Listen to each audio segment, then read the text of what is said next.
Presidenti i Republikës Bujar Nishani ka kthyer për rishqyrtim në kuvend aktin normativ për nëpunësin civil, duke i dhënë udhë në këtë mënyrë përplasjes së parë me shumicën e re të majtë. Në arsyetimin e dërguar parlamentit, kreu i shtetit thekson se procedura e ndjekur nuk është e rregullt dhe rrezikon sipas tij rendin juridik dhe shtetin e së drejtës, duke shkelur haptazi kushtetutën.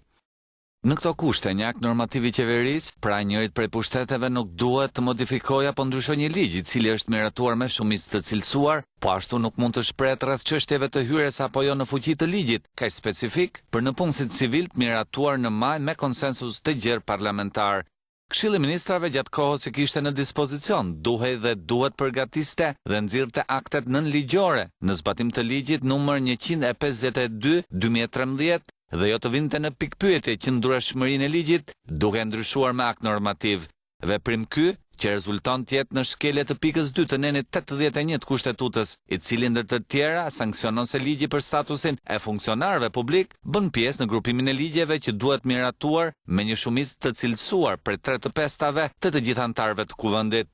Sipas presidentit të Republikës Bujar Nishani, shkeljet kanë prekur edhe pika të tjera të kushtetutës.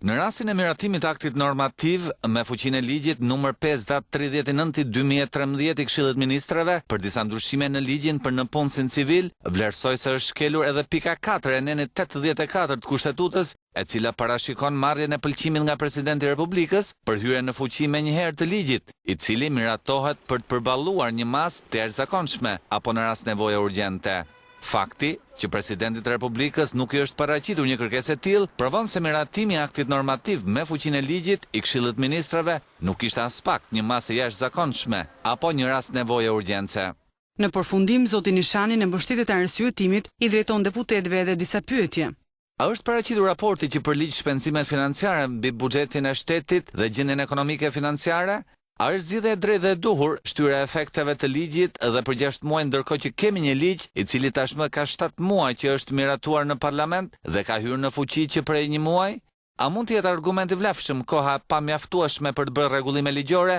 ndaj një ligji i cili është miratuar jo më larg se para 7 muajsh dhe diskutimet mbi të cilin kanë vazhduar madje të mbështetura edhe nga asistenca e partnerëve tanë ndërkombëtar? Me kthimin e ligjit në kuvend për rishqyrtim, në fakt, Presidenti i Republikës nuk i lë dot hapësirë deputetëve për të rishqyrtuar aktin normativ. Sipas kushtetutës, parlamenti ose miraton ose e hedh poshtë aktin normativ, por me sa duket ajo që do të bëjë parlamenti është që do të rrëzojë dekretin e presidentit.